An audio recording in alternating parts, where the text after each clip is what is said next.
सातों भाई जब अपनी बहन को मार कर खा गए। 7 भाई और बहन की कहानी। चलिए दोस्तों, कहानी शुरू करते हैं। यह सतयुगी कहानी इस प्रकार है। एक राजा के 7 बेटे और 1 बेटी थी जो खुशी खुशी अपना जीवन बिता रहे थे। 7 भाई बहनों में इकलौती छोटी बहन बहुत ही शांत स्वभाव, आज्ञाकारी और संस्कारी थी। उसमें सबसे बड़े भाई का विवाह हो चुका था। 7 भाइयों में सबसे छोटा भाई एक आंख से अंधा था। छोटे भाई के दिल में अपनी इकलौती बहन के लिए बड़ा ही प्यार एवं लगाव था। एक दिन की बात है, बड़े राजकुमार अपनी पत्नी और अपने छोटे भाइयों के साथ लेकर अपने खेतों में काम करने चले गए। चूंकि उस जमाने में खेती बाड़ी आपसी सहयोग से हुआ करता था। सभी लोग खेतों में काम करने जाने से पहले अपनी छोटी बहन को खाना बनाने का आदेश देकर घर से निकलते हैं। 7 राजकुमार की बहन अकेले घर में खुशी खुशी सबके लिए खाना बनाने के लिए जंगल से सरौटी का साग तोड़कर लाती है और बड़े ही प्यार से सरौटी साग की सब्जी बनाने से पहले उसको काटने लगती है। इसी दौरान वह अपनी उंगली भी काट बैठती है और रक्त की तेज धार निकलने लगती है, जिससे उसका पूरा की पूरा हाथ खून खून हो जाता है। तब राजकुमारी सोचने लगती है कि अब क्या करूं? अगर घर की दीवार में खून पोंछूंगी तो भैया लोग देखकर परेशान होंगे, और यदि कपड़े में पोंछूंगी तो भाभी समझेगी कि मुझे महामारी आ गई है। खाना नहीं खाएगी फिर वो। राजकुमारी इस डर से सब्जी पकाने वाले छाता साग में सारा खून को पोंछकर खून को बहने से रोक लेती है। फिर इसी खून लगे साग को सब्जी बनाती है। जब उसके सारे भाई और भाभी अपने खेतों से लौटते हैं तो छोटी बहन हमेशा की तरह सभी के लिए साफ थाली में खाना और मिट्टी के लोटे में पीने के लिए पानी देती है, और सभी एक साथ खाना खाते हैं और पके हुए साग को खाकर खाने की जमकर तारीफ करते हैं।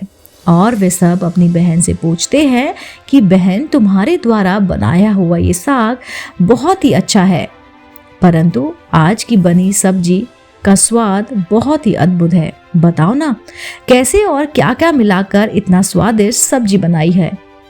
पहले तो राजकुमारी डर और सहम गई, कहीं भाइयों को पता न चल जाए कि मेरे हाथ की उंगली कट गई थी।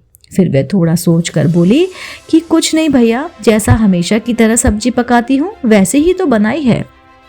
राजकुमारी अगले दिन 7 भाइयों के अनुरोध पर फिर से एक बार वही छाता साग की सब्जी बनाती है, परंतु भाइयों को पिछले दिन के जैसा स्वाद नहीं मिलता।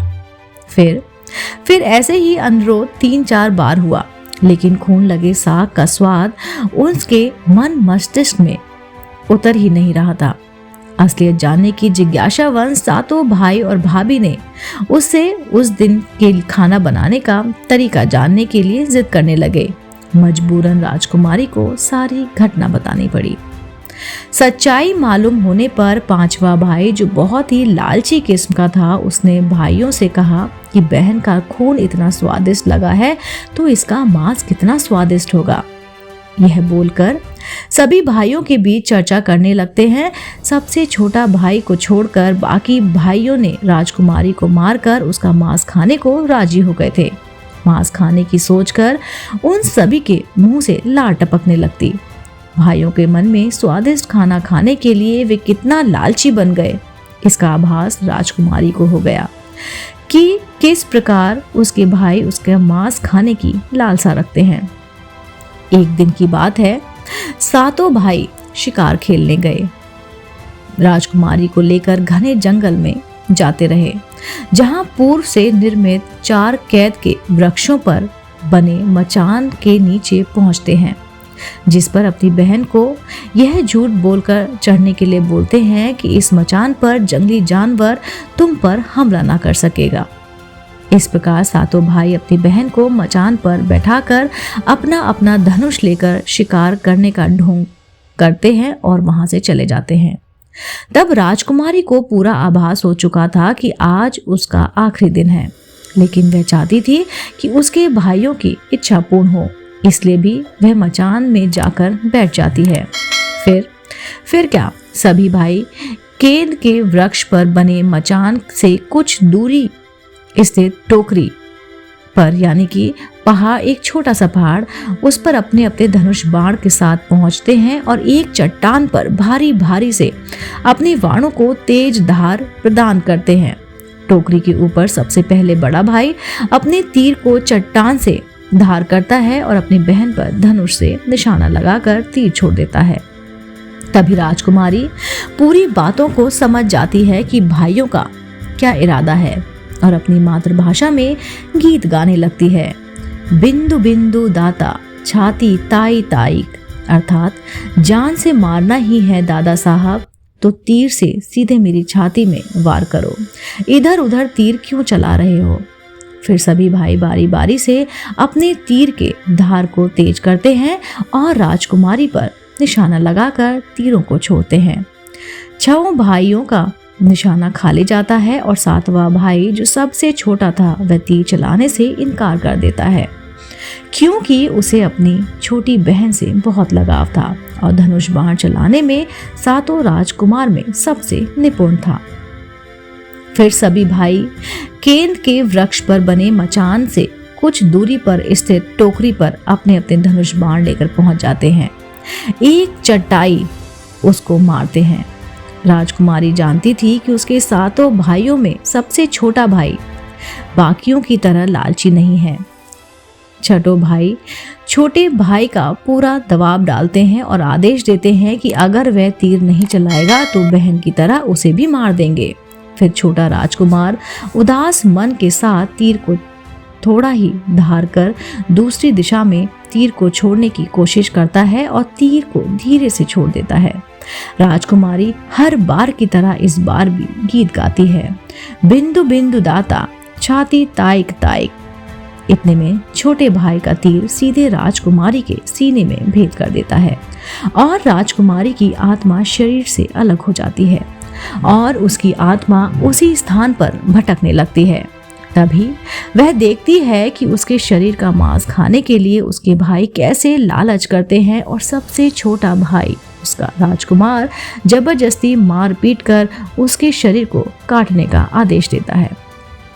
बहन के मांस को पकाने के लिए बहुत सारी सूखी लकड़ी लाने के लिए छोटे राजकुमार को जंगल भेज दिया जाता है।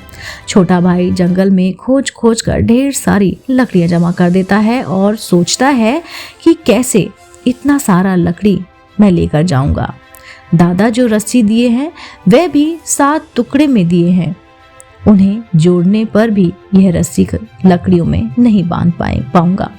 देर होने के डर से राजकुमार उदास होकर रोने लगता है और उसके आंखों से आंसू धरती पर गिरने लगते हैं। वह अपनी बहन को याद करके रो रहा होगा कि तभी एक नाग देवता वहां पर आते हैं और पूछते हैं कि क्यों रहे हो राजकुमार। वह इधर उधर देखता है किंतु कोई नजर नहीं आता। फिर राजकुमार को नाग देवता दिखते हैं और राजकुमार नाग देवता को अपनी पूरी आप बीती सुनाते हैं। फिर नाग देवता उससे कहते हैं, मैं लकड़ी में रस्सी की भांति लिपट जाता हूँ और तुम जैसे ही लकड़ी वहां खोलोगे मैं धीरे से निकल जाऊंगा। और राजकुमार ऐसा ही करते हैं। सभी बड़े भाई यह देखकर चकित रह जाते हैं कि कैसे उसका छोटा भाई रस्सी के 7 टुकड़े होने के बावजूद भी जंगल से इतना सारा लकड़ी कैसे लेकर आ गया। तत्पश्चात वे लोग अपने छोटे भाई को पानी लाने के लिए एक घड़े में 7 छेद कर भेजते हैं। छोटा राजकुमार पानी लाने के लिए एक डांडी यानी कि छोटे कुएं में जाता है और घड़े में पानी भरता है, परंतु उसमें छेद होने के कारण सारा पानी बाहर निकल जाता है और राजकुमार वहीं बैठकर सोच कर रोने लगता है कि बिना पानी के वापस जाऊंगा तो बड़े भैया लोग मारेंगे पीटेंगे। ये सारी घटना को दाढ़ी के मेंढक, केकड़ा और मछली सुन रहे होते हैं और वे तीनों राजकुमार को रोता देखकर पूछते हैं, क्यों रो रहे हो। फिर राजकुमार उन्हें अपनी आप बीती को विस्तार से बताता है और कहता है, मैं अपनी प्यारी बहन के शरीर का मांस कैसे खा सकता हूँ, नहीं खाऊंगा तो बड़े भैया लोग मारेंगे पीटेंगे। तब मेंढक कहता है, तुम परेशान मत हो, हम सब मेंढक घड़े के छेद में चिपक जाते हैं। फिर मछली और केकड़ा बोलते हैं कि तुम हमें ले चलो, तुम्हारे भाई जब राजकुमारी के मांस को खाएंगे तब तुम मछली को खाना, और जब वे हड्डी को खाएंगे तो तुम केकड़े को खाना। बड़े भाइयों को शक नहीं होगा। फिर राजकुमार ने बिल्कुल वैसा ही किया जैसे केकड़े और मछली ने कहा था। रात को जब राजकुमारी का पका हुआ मांस खाने को परोसा गया, तब बड़े भाई से छुपाकर वह मांस को दीमक के टिहले में डाल देता है और समय बीतने पर वह मांस का एक बड़ा बुंदा यानी कि झुंड उगता है। इस घटना के वर्षों बाद एक भीख मांगने वाला जोगी उसे भसौदा के पास से गुजर रहा होता है और वह सुंदर सुंदर बांस के बुंदा को देखकर सोचने लगता है कि अगर इतने सुंदर बांस को केंद्रा यानी कि बाघ यंत्र बनाया जाए तो कितना सुरीला धुन निकलेगा। उसी क्षण बांस से आवाज आती है, ना काट काट रे जोगी, ई तो लाए भैया रोपल बांस। जोगी फिर बांस को काटता है। जोगी इस उद्देश्य से एक मोटा बांस का टुकड़ा काट लेकर जाता है। इस बांस की आवाज इतनी सुंदर, या फिर केंद्रा बनाएगा कि कितना मधुर आवाज निकलेगा। और जोगी इस बात से एक सुंदर केंद्रा का निर्माण भी करता है। इस केंद्रा से इतनी सुंदर और मधुर ध्वनि निकलती है कि जोगी जहाँ जहाँ भी इसे बजाता है उसके ध्वनि से लोग मंत्र मुग्ध हो जाते हैं। एक दिन जोगी घूमते घूमते बड़े राजकुमार के घर पहुंचा और अधिक धन के लालच में जोगी जोर जोर से केंद्रा बजाना शुरू करता है। परंतु इस बार केंद्रा का मीठा सुरीला स्वर कर्कश यानी कि कड़वा हो जाता है और जब भी जोगी कुछ नया धुन बजाने की कोशिश करता है बार बार एक ही धुन निकलती है, ना बाज रे केंद्रा, ई लोग तो मोर दुश्मन का घर। बार बार यही धुन निकलने पर बड़ा राजकुमार मार पीट कर जोगी को अपने घर से भगा देता है। ऐसे ही घूमते घूमते जोगी हर भाई के घर जाता है, लेकिन हर बार की भांति वह धुन ना बाज रे केंद्रा, ई तो लागो मोर दुश्मन का घर बजता है। यह धुन सुन सारे भाई जोगी को डांट डपट कर वहां से भगा देते हैं। सबसे अंत में जोगी छोटे राजकुमार के घर पहुंचता है। छोटे भाई के घर के आंगन में प्रवेश करते ही केंद्रा खुद ही बजने लगता है, जोर जोर से बज रे केंद्रा, ई तो लगो मेरे छोटे भाई का घर। बड़ा ही मधुर मीठे स्वर का धुन सुनकर छोटा भाई चंद्रकार मोहित हो जाता है और ये धुन सुनकर छोटे राजकुमार से रहा नहीं जाता और जोगी से केंद्रा की मुंह मांगी सोने की मोहरें देकर उसे खरीद लेता है तथा जोगी को अच्छे से मेहमान नवाजी कर अच्छे से विदा कर देता है। धीरे धीरे समय बीतता है और छोटे भाई यानी कि छोटा राजकुमार अपने काम से कुछ दिनों के लिए बाहर जाता है। जब वह वापस लौटता है तो देखता है कि उसका कमरा बहुत सुंदर ढंग से सजा हुआ है और घर में सारे बर्तन अच्छे तरीके से रखे हुए हैं। तब छोटा भाई राजकुमार सोचने लगता है कि हमेशा मेरे कमरे की साफ सफाई घर के नौकर करते हैं, लेकिन कभी भी इतना सुंदर सजाया नहीं गया है। फिर राजकुमार अपने नौकर से पूछताछ करते हैं, मेरे कमरे को इतना सुंदर किसने सजाया? नौकरों ने मना कर दिया। राजकुमार सोचते हैं शायद कोई भाभी आई होगी और मेरे कमरे को सजा कर गई होगी।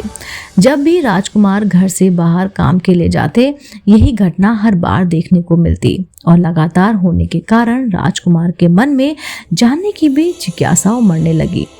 आखिर मेरे घर को इतनी सुंदर ढंग से कौन सजावट करता है?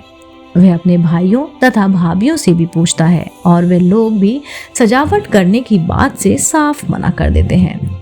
एक दिन राजकुमार सच्चाई का पता लगाने के लिए किसी काम का बहाना कर बाहर जाकर बोलकर निकलता है और छुपकर पुनः वापस आकर अपने कमरे में रखे खजूर के गोल मोड़े हुए चटाई के अंदर छुप जाता है। कुछ समय इंतजार के बाद राजकुमार देखते हैं कि एक खूबसूरत सी लड़की केंद्रा से निकलकर कमरे के अंदर आती है और सारे कमरे की साफ सफाई कर वापस उसी केंद्रा में समा जाती है। यह देखकर राजकुमार की आंखें खुली की खुली रह जाती हैं, क्योंकि उस लड़की की शक्ल राजकुमार की छोटी बहन के जैसे ही होती है। राजकुमार अगले दिन फिर से एक बार उसी प्रकार छुप जाते हैं और जैसे ही वे सुंदर लड़की पूरे कमरे की साफ सफाई कर काम खत्म कर वापस केंद्र में जाने वाली होती है, तब छोटे राजकुमार उस लड़की का हाथ पकड़ लेते हैं और तुरंत केंद्र को जला देते हैं, जिसके बाद लड़की हमेशा के लिए मानव रूप में परिवर्तित हो जाती है और दोनों भाई बहन खुशी खुशी अपना जीवन जीते हैं। आज भी हर गांव में आषाढ़ी पूजा के दिन बकरा कटता है और पूरे गांव में घर में प्रसाद के रूप में बकरे का मांस बंटता है और सतबैनी नामक पूजा स्थान पर वही सरौटी साग को चढ़ाया जाता है। दोस्तों, उम्मीद करती हूँ आपको मेरे द्वारा सुनाई गई कहानी सातों भाई जब बहन को मार कर खा गए, 7 भाई और 1 बहन की कहानी ज़रूर पसंद आई होगी। अगर आप ऐसे ही धार्मिक, पौराणिक और रोचक कहानी सुनना पसंद करते हैं तो दोस्तों आप मेरे चैनल आध्यात्मिक कहानियों को तुरंत से सब्सक्राइब कर लीजिए, क्योंकि ऐसी धार्मिक पौराणिक कहानी कथाएँ हम अपने चैनल द्वारा आप तक लाते रहते हैं। आप देख रहे थे आपका अपना पसंदीदा YouTube चैनल आध्यात्मिक कहानियाँ।